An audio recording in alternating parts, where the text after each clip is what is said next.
Hello everyone, and welcome back to True Crime with Mystery Maverick.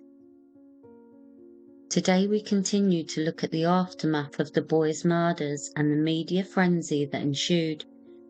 We will open up the case files of the Routier murders, the initial crime scene investigation, police interviews and subsequent arrest as we delve into the mystery, dying for justice, the wrongful conviction of Darlie Routier. In a 10 a.m. media press conference held on the second-floor room in the building of the Rowlett Police Headquarters, Chief Randall Posey would address the media regarding the unimaginable events of the previous evening. As he faced the packed room of eagerly awaiting journalists, Posey said that he'd been told by dispatchers that the surviving female victim was understandably hysterical. He went on to say it was a pretty bad scene, but I promise you our entire detective force is working on it. By this time, Posey was aware of the conclusions being reached back at the crime scene, that one of the parents were responsible, and he wanted to use this opportunity to reassure the public that there was no knife-wielding lunatic on the loose in their community. The police further wanted to keep their cards close to their chests as it was far too soon for an arrest. Meanwhile, back at the crime scene, the investigation continued. At around 12:27 p.m, forensic serologist Catherine Long from the Southwestern Institute of Forensic Science, also known as SWIFS, would arrive at the scene with her colleague, trace evidence analyst Charles Lynch. Lynch had been in the medical examiner's office and upon seeing the Routier boys had called the Rowlett PD to offer his assistance. After meeting with Patterson, Lynch said that he was taken on an initial walkthrough of the scene to determine what samples to collect. Long later testified that they had spent around 3 hours testing several areas at the scene for the presence of blood. In the presence of James Cron and Charles Lynch, she had tested various areas in the garage where they had identified possible traces of blood. She conducted some presumptive tests on the stains, including one on the garage floor which appeared to have a syrupy consistency, like a melted popsicle or Kool-Aid. The other stains were also on the concrete floor near to the garage door and one further in close to the sign that read popcorn for sale. Although the syrupy substance was negative, the other two stains tested positive for the presence of blood. She further stated that there was apparent blood on a poster board, but she did not collect those. Lynch later testified that Cron had informed them in the walkthrough that there was no blood in the garage, and that when he had pointed out the blood on the sign, Cron had stated, "Those were not there earlier." Either those stains were there and Cron had not noticed them, or the crime scene had been contaminated by himself or police personnel. At this point, Cron had already decided there was no intruder, and evidence of blood in the garage would discredit his theory of the crime. Lynch further testified they collected those samples despite Cron's claims, yet according to Long she did not collect those samples and only collected 2 stains from the concrete floor. According to Long, she had noticed a considerable amount of blood in and around the kitchen sink. She later testified that she could see blood in the front of the sink and the ledge of the sink, but upon closer inspection, she could see various spots of blood inside the sink that appeared to be diluted. She stated that the cabinet beneath the sink had visible blood drips down the front and a transfer stain on the bottom of the left handle. On opening the cabinet, she could see diluted blood that had dripped down the interior of the door. Although she could not see any visible blood on the faucet, she carried out a presumptive blood test which tested positive for the presence of blood. Lynch further attempted to collect hair and fibre from in and around the Routier home, as he claimed that police do not often consider this as evidence. He was shocked, however, when Maine had informed him that he had taken tape-ins from around the body of Devon.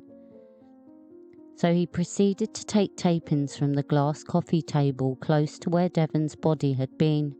He claimed he found no fibres or hairs on the sofa where Darlie had slept, but had managed to lift some animal hairs from the kitchen floor close to the sink. He then made his way upstairs to a bedroom with 2 bunk beds. He later testified that although nothing seemed disturbed and the beds were made, on closer inspection he noticed what appeared to be dried blood on the blankets at the foot of the bed of the bottom bunk. He said when he administered a presumptive test that the area had tested positive for blood. He lifted the blankets up to see if the blood had soaked through to the sheets underneath, but could not see anything on the sheets or bed underneath. He advised the police personnel to collect these for evidence before going into the bathroom and collecting Darlie's hairbrush for comparison purposes. He made his way back downstairs and conducted another walkthrough to see what needed to be sent for later and if he could think of anything else to collect. He returned to the kitchen, opened a utensil drawer and retrieved 2 pairs of scissors to see if they had been used to cut the garage window screen. He further collected the disposable rubber inside the kitchen sink, as he said it had a strand of material on it and it had also tested positive for blood before leaving for the day. Around 2 p.m. that day, the Rowlett police would release their second press release regarding the double homicide via their appointed spokesperson, Sergeant Dean Poos, that read, "The investigation in the double homicide continues." Following release was provided to the Rowlett Police Department by Darlie Key, mother of Darlie Routier. "We appreciate everyone's prayers and concerns, but the attention needs to be focused on finding the person that killed these 2 babies. Anyone who might have seen something, please contact the Rowlett Police Department." At a 10 a.m. press conference, Police Chief Randall Posey advised that Mrs. Routier had advised that Mrs. Routier was attacked by a male wearing dark clothes and a baseball cap. That is the only description available at this time.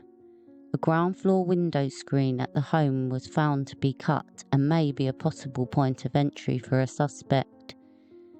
The 911 tape of this call will be reviewed tomorrow morning by investigators to determine if it contains any additional information of use. After the review, if it is not taken as evidence, we will establish procedures for media release of the call. Counselling for neighbours and others affected by this case will be provided by Stephen Levelwood, chaplain for the Rowlett Police and Fire Departments. Mr. Levelwood may be contacted at his office at 475-3510. This statement did little to calm the tangible fear of the local community and left neighbours wondering if they and their families could be next. One neighbour said to reporters, "It's like everybody else around here, it just seems safe enough, you know. As long as your doors are locked, you're fine. I mean, apparently not." However, amongst the news media, the whispers had begun following this announcement. Many journalists began to question behind the scenes why the RPD were remaining so tight-lipped about the simple 911 call, something other departments are often more forthcoming about. The tape only had the 911 operator and the surviving victim on it. Why would it be taken into evidence, they pondered. Back at the Baylor University Hospital, Darlie's friends and family rallied around her for support, and a pastor that knew Darren's cousin Randy Reagan would pray with them. Darlie, surrounded by photos of her beloved sons, had been kept in the ICU unit because, according to surgeons who had worked on her, were worried about her psychological well-being following the traumatic events. According to Dr. Santos, one of Darlie's trauma surgeons, Darlie was awake and lucid and alert when he went to see her a few hours after surgery. He said that although there was a psychiatric nurse resident at the hospital, that he made the decision not to employ him as Darlie had a flat effect. By this time, the boys' autopsies were underway at the Dallas County Medical Examiner's office, and not long after, the RPD had made a phone call requesting to have someone come to the hospital to examine Darlie's wounds. As a result, Janice Townsend Parchman, who had carried out Damon's autopsy, would make her way to Baylor University Hospital. She later recalled visiting Darlie in a large hospital room with lots of people present. She said that a male nurse had removed the gauze bandages from the wounds on Darlie's neck, left shoulder and right forearm, and she examined the wounds, although they were still covered with steri strips. She spent around 10 minutes examining Darlie but didn't take any notes. She had spoken with a resident surgeon who had operated on Darlie about what they had found and copied some of the medical records. She had been asked by Jimmy Patterson if the wounds Darlie had could have been self-inflicted, and she told him it could be possible. In an interview for the book Dateline Purgatory, one of Darlie's closest friends, Melanie Waits, remembers arriving at the hospital around 7 p.m. that evening and seeing her friend's battered and bruised condition. There were gashes on her neck and arm, and her face was swollen, and you could tell she was really drugged up. She was on a lot of pain meds and lethargic and out of it. She kept saying my mouth hurts. We were feeding her ice chips. We pulled down her lip and the inside of her mouth was a mess. I remember that very distinctively. Melanie's husband, Kenneth Waits, remembers one of the nurses saying, "Yeah, those wounds on her arms are defensive wounds." Having previously watched a made-for-TV movie on the DeWallaby case of an innocent father convicted of his child's kidnapping and murder, Kenneth had suspicions that the police may focus on Darren and or Darlie as suspects. He recalls telling Darren that night at the hospital, "Don't talk to the police at all, get an attorney," to which Darren had responded, "We don't need an attorney, we didn't do anything." Still in grief and shock, and with Darlie recovering in hospital, the family took on the daunting task of arranging the boy's funeral. Dr. Santos testified that he wanted to keep Darlie in the hospital longer as he was concerned that she may have a delayed and uncontrollable reaction to what had happened. However, he said that Darren had requested him to release Darlie due to the impending viewing before the funeral. Just 2 days after the murders, on the 8th of June 1996, around noon, Santos would release Darlie from the hospital's care. Detectives Latham and Needham would pick Darlie and Darren up from the hospital and escort them to the Rowlett Police Department. According to Patterson's later testimony, he had read Darlie her Miranda rights but did not talk to her and ask her any questions during the 30 minutes in which she had written her statement. Darlie's statement read as follows: "Darren and my sister Dana came home from working at the shop. The boys were playing with the neighborhood kids outside. I was finishing up dinner. Damon came home and Devon called and I told him to be home soon because we were going to eat. Darren played with the baby, with Dana, while I pulled everything together to eat. Devon came home and we all ate dinner together. After we ate, we cleaned all the dishes. I was changing Drake while Darren put everything in some containers for leftovers. We all talked a little about how happy we were that the shop had been so busy for the past 3 weeks and that we hoped it would continue since work had been slow for a couple of months. Devon and Damon asked if they could play with one of their friends a little longer, so we said okay. Darren, Dana and I just sat around and watched a little TV. Later, I'm not sure of the exact time, I asked Darren to drive Dana, my sister, home because I wasn't feeling too well. While Darren was gone, the boys brought down their blankets and pillows and asked if they could watch TV. I said yes. They came downstairs and played on the floor in front of the TV with Drake while I made some popcorn. About 20 to 25 minutes later, Darren come in and sat down with us while we watched TV. Drake started to get fussy, so I made him a bottle and I believe Darren fed him the bottle. Soon after the boys both fell asleep, Darren took the baby upstairs and put him in his crib and came back downstairs. We talked about a few problems we were having with the car and the boat and had a few words between us. Since I had had the baby, I have been having some depression. I told Darren I was depressed because I hadn't been able to take the boys anywhere because we only had one car. He told me that he loved me and asked me if I wanted him to sleep downstairs with me because I wanted to stay up a little longer and watch TV. I told him no because I didn't think he would be able to sleep on the couch and get any sleep. I had been sleeping on the couch the past week or so, off and on, because the baby slept in our room in the crib, and when he moved he woke me up.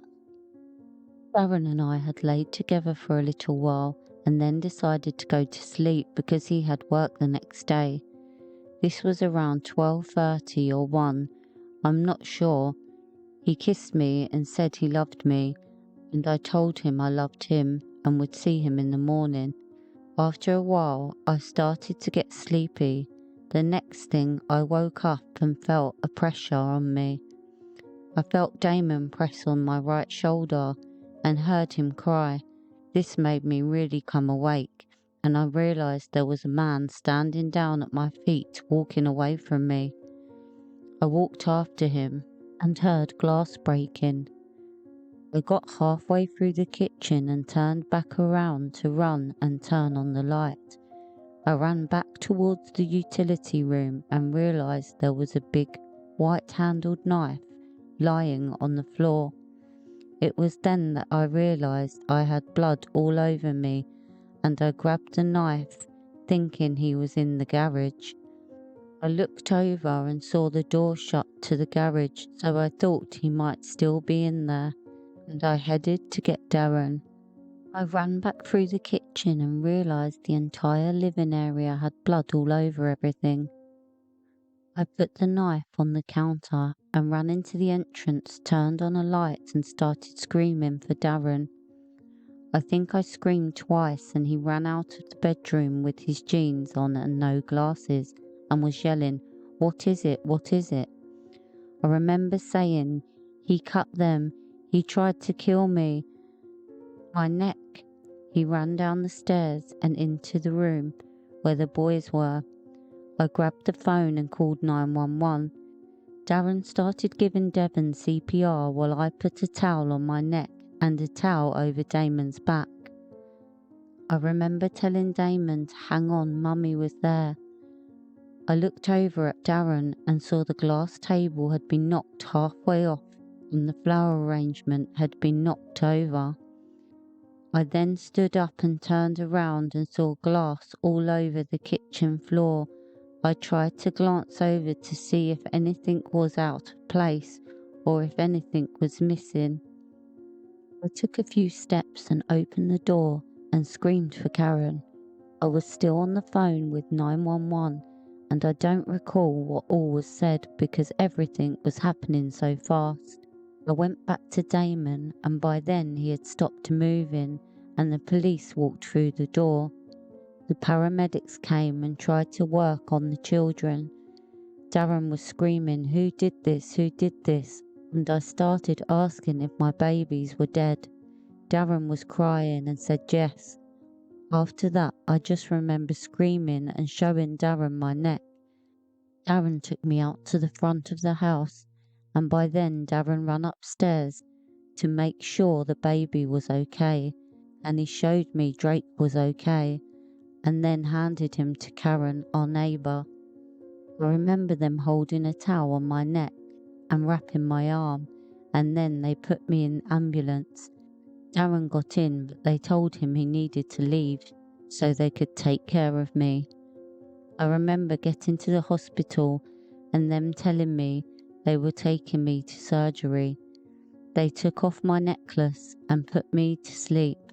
I woke up and minutes later the detectives were there asking me all kinds of questions. Meanwhile, in another room, Detective Frosh was instructing Darren to write a written statement too. Although there is no testimony to verify this for reasons we will go into later in the series, Darren's statement was illegible. However, I have painstakingly transcribed it word for word, and it read as follows. We were watching TV in the Roman room. Watched most of the movie. Baby Drake had fallen asleep 10 to 10:30 p.m. I took him up to bed in parents' room, put blanket on him and turned out the lights. I went downstairs to talk to Darlie. We talked about the boys not being able to start baseball yet because we were so busy with the baby right now. We talked about the business bills and how Darlie was having a hard time taking care of the babies all day today. Darlie said she wanted to sleep on the couch because she would sleep better because the baby would keep her awake. The boys were asleep with pillows and blankets on the floor. Devon was asleep face up in front of the TV and Damon was asleep between the couch and the coffee table by the couch Mum was. So I went upstairs to get her blanket and pillow and came back downstairs to cover her up. We talked a little more about her going to Cancun with some friends across the street, and I gave her a kiss goodnight and told her to dream about me and went upstairs around 1 a.m. I went and turned the TV in our room and watched for about 10 to 15 minutes and couldn't sleep with it on, so I turned over, took my glasses off and turned TV off. I couldn't go to sleep for a while, but finally I fell asleep. Unconsciously I heard a noise and then Darlie screaming loud. She was yelling, Devon, Devon, oh my God, Devon. I woke up quickly, grabbed my glasses on the nightstand and ran downstairs as fast as I could, going into the living room. I ran over to Devon lying on the floor where he was when I saw him last. I kneeled down over him to see if he was hurt, then looked over at the glass table to see if it tipped over on him. When I looked again in his chest, there were 2 holes in his chest with blood and muscle poking out. I slapped him on the face to get him to say or look at me. No response. I started CPR and when I blew into his mouth, air came out of his chest. I blew 5 or 6 times and held my hand over the holes. Then when that didn't work, I blew into one of the holes in his chest. I looked over at Darlie and she was on the phone calling 911. I ran over to Damon on the floor lying in the hallway between the wall and the couch near the recession. He had no pulse but I could not see any injuries. 2 police came in and I told them that my boys were stabbed and she told them they were out in the garage. I ran upstairs to put my pants on. I looked over and Jake was crying and I felt relieved he was okay. I noticed my wallet hitting the floor and all I could think to do was go to the Neal's house for help. I needed someone to help save and help the paramedics when they arrived. I went downstairs and ran out of the house and ran across the street to Karen and Terry's door. I banged 5 or 6 times as hard as I could until Terry came to the door first. I told them that Devon and Damon were stabbed. They were in shock and ran over with me to the house, and that was when they were putting Damon on a stretcher. I knew Devon was dead before I ran across the street and Damon had no pulse, but the paramedic carried him out of the front door. I ran out yelling that he had to find out who did this and told me Darlie was cut too. I never knew she was hurt yet. She had blood all over her from the neck down to the bottom of her nightshirt. She was standing in the doorway and the paramedics said she needed to go to the hospital, so we helped her onto the stretcher. And she said, Darren, you have to find this man. He killed our babies. I walked back into the house and pushed my way through the police and saw the knife on the bar in the kitchen with blood all over it, and went to the garage door to look at the window that the police had said he'd entered. And I went out of the house and walked across the street and my neighbours came there to confront me and asked me what had happened. I sat for a minute on the curb and walked over to the ambulance where Damon was. I was in shock, told me to go with Darlie in the ambulance, so I got in and they threw me out and they said they needed to work. Then they asked me questions and I asked what happens and no one knew. So found out where Darlie went, Baylor, Dallas, and drove me to the hospital. I was questioned by Detective Frosh for hours. In the meantime, the Rowlett police continued collecting evidence at the Routier home. Hamilton testified he collected several more blood samples at the request of his supervisor, including one from the railing of the banister on the Routier stairwell. After several hours at the police station following the written statements, both Darren and Darlie were eager to attend the funeral home for the boys' viewing. As the time ticked by, the atmosphere was tense, awaiting for their arrival. Kenneth Waits said he was nervous after his warning to Darren that one or both had been arrested. Almost an hour after the viewing had begun, Patterson and Frosh would escort them in through the back entrance of the funeral home to a private family room where Darren's cousin Randy and Pastor David Rogers would stand either side of them and pray for mercy, peace and healing for the devastated pair. They then spoke with the couple for a moment to prepare them for what they were about to see. Nevertheless, as they went inside the room, Darlie began to wail in despair at the sight of her slain children. Friends and family members waited in an adjoining room to pay their respects to the boys. Melanie Waits recalls the painful cries of her friend as she began to howl, "Oh my God, Darren!" Kenneth said he remembers thinking, "Oh wow, I knew it was going to be bad." The grieving parents, family and friends would place gifts into the single casket. Darren's soon-to-be brother-in-law would put some trick cards from his magic act the boys used to love. Darren put in some pocket knives as it was something Devon had previously asked him for and a request he had initially denied. Others' mementos included letters from their neighborhood friends, stuffed animals, flowers and silver coins. That night, Darlie and Darren, not able to return home, would go back to Plano, Texas to stay with Darlie's mother, Darlie Key. As night fell, and no longer in the security of the hospital, Darlie became anxious and frightened, feared the dark and could not be left alone. Even with Darren by her side and lights turned on, Darlie stayed awake until dawn.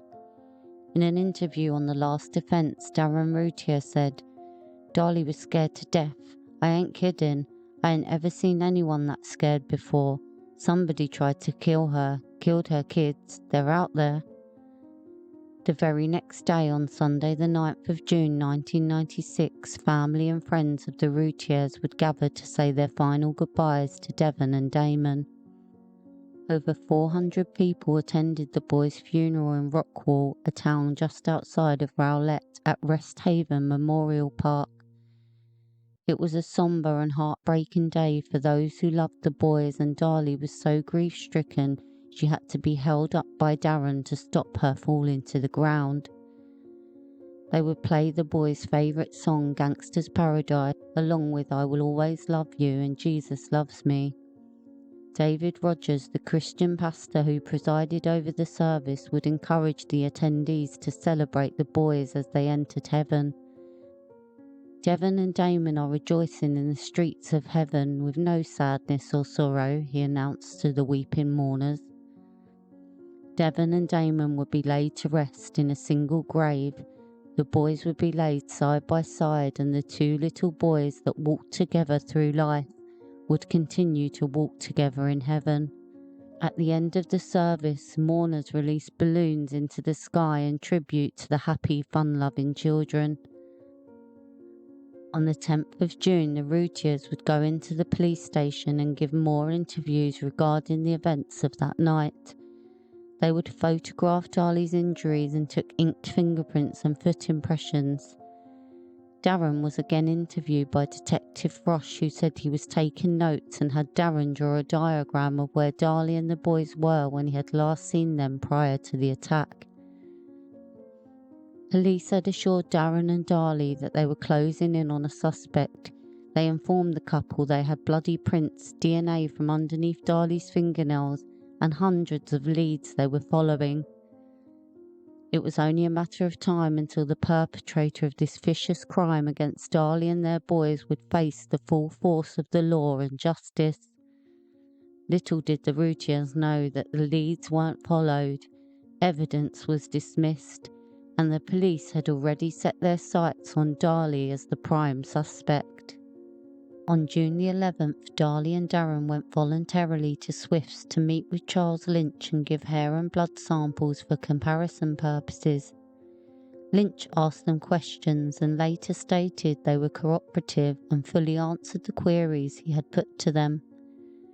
Later that day, Lynch and Long would make another visit to the crime scene in what Lynch described as a need to see what evidence had not been collected. This suggests he was less than confident that a comprehensive job had been done by Cron and the RPD. Under Lynch's instruction, Long collected several more blood samples from the family room, including 3 from the carpet, 3 from the chair and a couple from the metal light switch plate leading to the kitchen. They then attempted some presumptive tests on the outside of the back gate and the latch portion, which were negative for the presence of blood. However, by the time they had gone back to test the outside, there had been a heavy thunderstorm. In Long's notes on the 7th of June, she had stated, "Even after last night's rainstorm, let's try to get some samples outside." Lynch later testified that even though he didn't recall a rainstorm, that if there had indeed been rain, that bloodstains could have been washed away.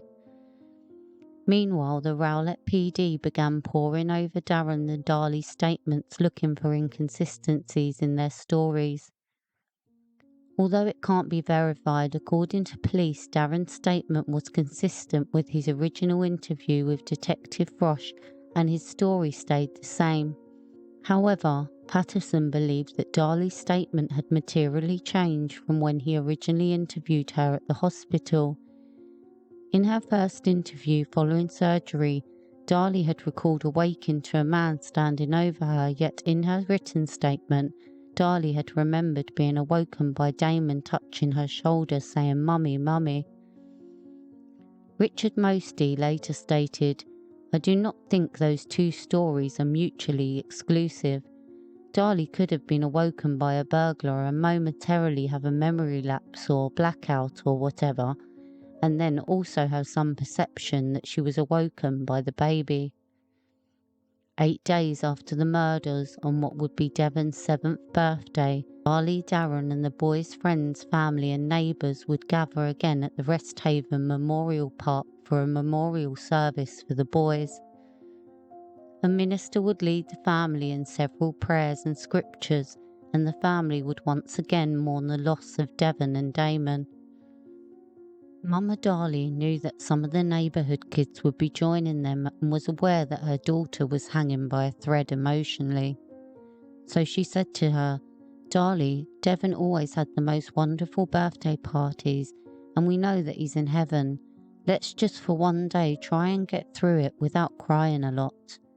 Unbeknown to the family, police, having heard about the service and under the premise that they might catch someone admitting to the crime, decided to surreptitiously plant recording devices in some bushes nearby. Unfortunately for them, no such confession occurred, and all that was captured was a meaningful service with appropriate mourning. They also captured Darlie's sister Dana and her boyfriend arriving to the celebrations, announcing, "I got you some snaps and some silly string, okay?" Shortly after the service, family along with close friends and children from the neighbourhood would surround the boys' gravesite with balloons, flowers and gifts for a planned celebration for Devon's birthday. Before this tragedy had occurred, Darlie had already bought gifts and sent out invitations to Devon's friends, and the family had decided to still honour him on his special day. On an episode of The Wrong Man, Darlie's sister Dana described the event as a way for the family and neighbourhood children to gather and be together. It wasn't a celebration of their death, oh yay, they're dead, woohoo. It was, it's their birthday, you know. The police were not the only ones recording that day. A local news crew had also shown up to capture the event to televise. They recorded Darlie along with family members and friends smiling, spraying silly string and singing happy birthday to Devon before chanting, "We love you, Devon and Damon." And neighbourhood friends of the boys would place toys and gifts next to the headstone. At one point, the cameras captured Darlie holding out her only surviving son Drake to a framed picture of his brothers for him to kiss. Following the party, Darren and Darlie agreed to give an interview to the news reporter Joe Munoz. Darlie, looking far from the glamorous and well-presented lady she had been, addressed the camera looking tired, drained and wearing no makeup. She began answering the questions the reporter put to her. He asked her why the birthday party, why the balloons, why the happy birthday song. Trying to stay upbeat following her mother's advice and still on heavy medication, Darlie responded, "Well, because even though we are sad because Devon and Damon aren't here, we try to hang on to what we can to get us through these times. And if you knew Devon and Damon, you would know that they're up in heaven and they're up there having the biggest party you could ever imagine. They wouldn't want us to be down here being sad, even though our hearts are breaking. I know that Devon and Damon would want us to be happy. They wouldn't want us to be crying. They wouldn't want us not to be happy. They would want us to celebrate as if we were with them. And in a way, they are with us because they will always be with us, no matter what we're doing, no matter what we're thinking. They will always be part of all of us, and not just Darren and I, but they touched a lot of people." Darren told the reporters that they were still in shock and didn't understand why his family had been targeted. "We are a happy family. We all love each other. We don't have conflicts. We have just never felt unsafe, but if you never feel unsafe, you don't take the precautions." Darlie followed on saying, "We don't have marital problems. We don't have a drug problem. We didn't have any type of abuse in our home. They were good kids and we tried to teach them right. They didn't see any bad. They still believed in everything we were taught as kids," added Darren. "Everything was equal in our home," Darlie added before Darren chimed in. "They didn't believe that anybody had a different colour. They didn't see the world cruelly as adults have to see it. They saw it as, okay, I'm just like you and you're just like me. They knew we were more fortunate than other people. They were giving," he said. "They were very giving," Darlie added. Darren had recalled a Christmas when the family had visited a home that was part of the Rowlett Needy Children's Fund, and the boys wanted to hurry home so they could give the children all their old toys and even some of their new ones. "They were just giving type people. They learnt that from us," said Darren. A correspondent from Channel 5 probed the couple on how they were feeling and how they could appear so relaxed and pleasant under the circumstances. Darlie responded, "We get very sad, we cry a lot, we get sick, we get very angry because this person is still out there and he's doing whatever he wants to do, and we're just like in a time warp.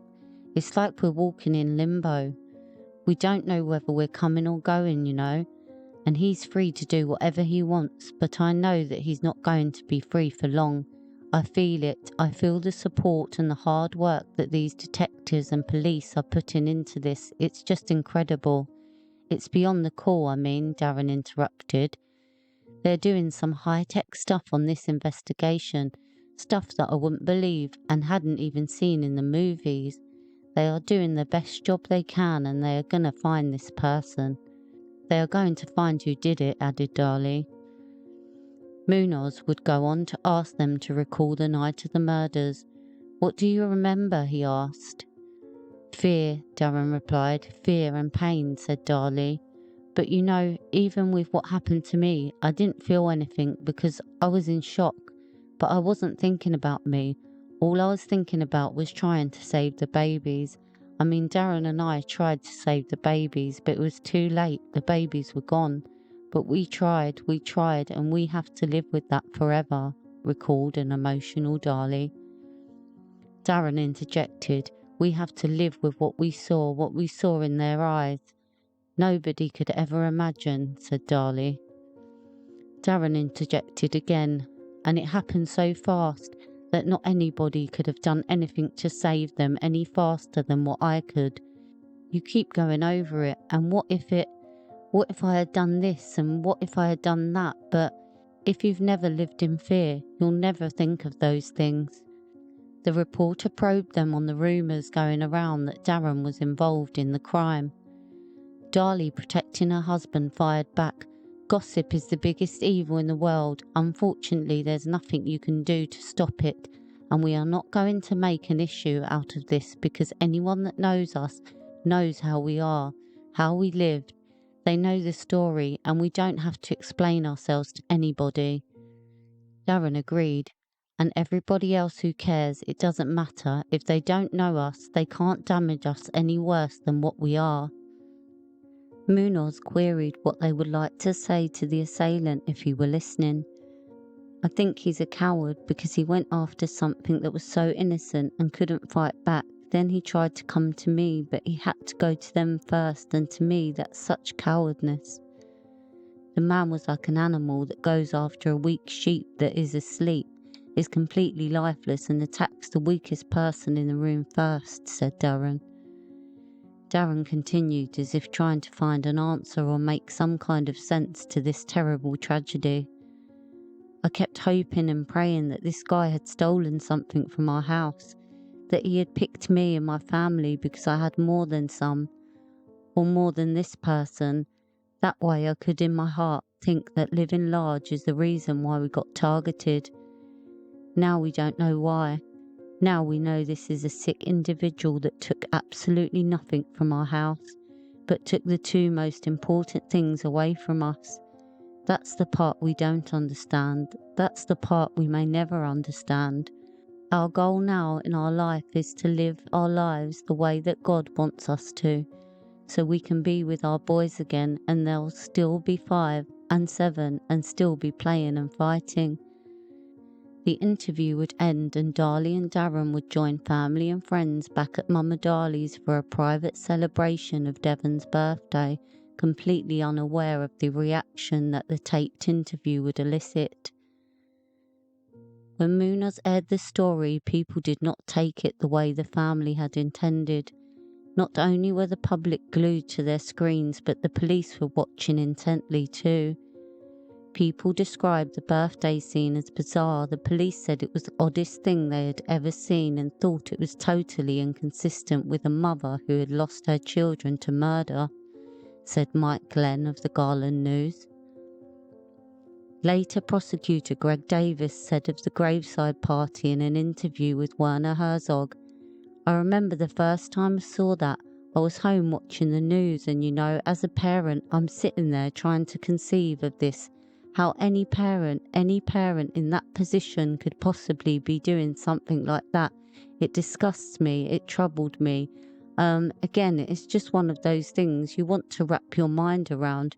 You can't do it, it's inconceivable."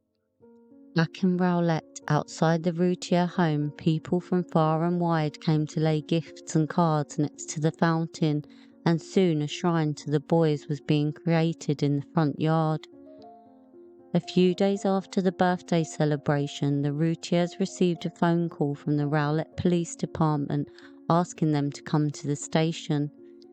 Darren remembers, "We hopped in the car and we ran up there. We were excited that they were getting close to catching who did this." The police took them into separate rooms and began questioning them. Patterson and Frosch asked Darren to come back to the house with them in case they had missed something or he remembered something important. Darren agreed, but once there felt it was a waste of time. The detectives were not really paying attention to what he was saying, and he felt they were just wasting time, and was relieved when they were getting ready to return to the station so he could get Darlie and return home. Meanwhile, officers informed Darlie she was being arrested for the murder of her sons. In a TV interview, Darlie described the moment she was arrested. "I was in shock. I was completely blindsided. I couldn't even grasp what they were telling me, that they were saying that I was under arrest for murdering my children." They would then bring in a retired homicide detective and private investigator, Bill Parker, in an attempt to elicit a confession from her. Parker would later testify that he spent 3 hours alone with Darlie, asking her to go over her written statement before discussing with her the evidence against her that police had relayed to him. He claims that he then confronted her several times, saying he believed that she had murdered her 2 sons. He claimed that Darlie had only one response to his questioning, and that she had said, "If I did it, I don't remember." But she never admitted guilt throughout the 3-hour interview. Parker did not take any notes during the interview. It wasn't videotaped or tape recorded, and no other officers were present or privy to what had occurred during the entire time. In the meantime, Munoz had pitched up outside the Rowlett headquarters as whispers had begun that an arrest in the case was imminent. Not wanting to jump the gun, he waited a while until a source from inside gave him information that Darlie was being arrested. He went straight on air and announced that police in Rowlett had arrested Darlie for the murder of her 2 boys. Darren had returned to the police department and was faced with the realization that he would not take his wife home that night, and his life would never be the same ever again. Police would try to convince him over the next few hours that Darlie had murdered their boys to no avail. In an interview on the documentary The Last Defense, Darren said he could see down the hallway and they were all jumping up, high-fiving each other, celebrating that they had arrested Darlie. "It made me sick," Darren said. As he got down the hallway, the officers came running and he said he told them, "You guys, you've got the wrong person. You guys are making a big mistake." Once the news of Darlie's arrest hit the news channels, many of her friends and family would watch on in utter shock and disbelief. Darlie's close friend Julie Clark described the moment she became aware of her friend's arrest. "I was at home that night watching television. They broke into the programming. I was like, what? How can she even be a suspect? Why are they arresting her? I couldn't believe it because I knew there's no way she could have done this." Rich Prater was doing a job in Rowlett. The contractor got talking to Rich, whose son used to play with the Routier boys. Rich later asked the boy if he thought Darlie had killed the boys, and he said no way, not in a million years. Darlie's own mother would hear about her arrest on the 10 o'clock news. In an interview for the documentary The Last Defense, Darlie Key recalls her reaction on hearing the news. "I started screaming, and my youngest daughter started crying, and we just couldn't believe it." Later that evening, Sergeant Dean Poos from the Rowlett PD would make an official statement in a 3rd press release. On the morning of Thursday, June 6, 1996, an investigation began into the murders of Damon and Devon Routier. A significant event has now occurred in this very intensive investigation. At approximately 10:20 p.m. this evening, investigators from the Rowlett Police Department arrested Darlie Routier. Mrs. Routier was charged with 2 counts of capital murder stemming from the stabbing deaths of her 2 sons, Damon age 5 and Devon age 6. This arrest was the result of the most intensive and exhaustive investigation ever conducted by the Rowlett Police Department. Darlie Routier was arrested at the Rowlett Police Department. She was booked at the Rowlett City Jail and was arraigned by Municipal Court Judge Owen Lachlan. Judge Lachlan ordered Mrs. Routier held without bond. Mrs. Routier was then transferred to the Lou Sterrett Justice Centre. I cannot comment on the details of this investigation other than to say we believe that the white male suspect described by Darlie Routier as the man that attacked her and murdered her children never existed. We also believe that the wounds present on Darlie Routier were self-inflicted. As for the father, Darren Routier, at this point we do not believe that he was involved in or participated in the murders. The proper time and place for the details of this investigation to be released is at the time of trial and in the court of law. The full story will be revealed at that time. Any further questions should be directed to Dallas County District Attorney's Office. Chief Posey then added a few words. "Everyone has been working on this to some degree or another. We've had some outside consultants and we've had help from several departments. This investigation is still continuing. It is not over. The crime scene tells a story. Unfortunately, it's different than hers. Contrary to the previous statement, stating there was a time and place for details of the investigation, police would release a lengthy and damning arrest affidavit, which would be available to media through open records. The 6-page document written by lead detective Jimmy Patterson goes into detail about what was said in the 911 call and what first responding officers had told him regarding the events of that night. It explained various items of evidence and how they were inconsistent with Darlie's stories. It offers so many details that it reads like a trial document for a grand jury indictment.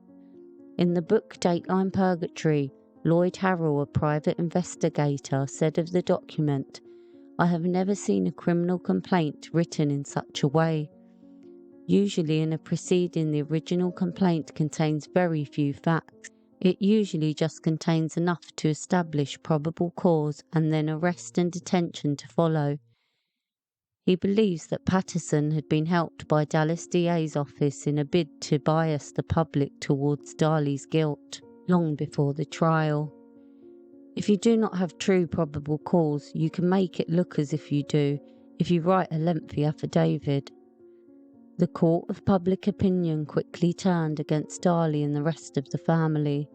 This is common when women are thought to have committed serious or violent offences, particularly against children.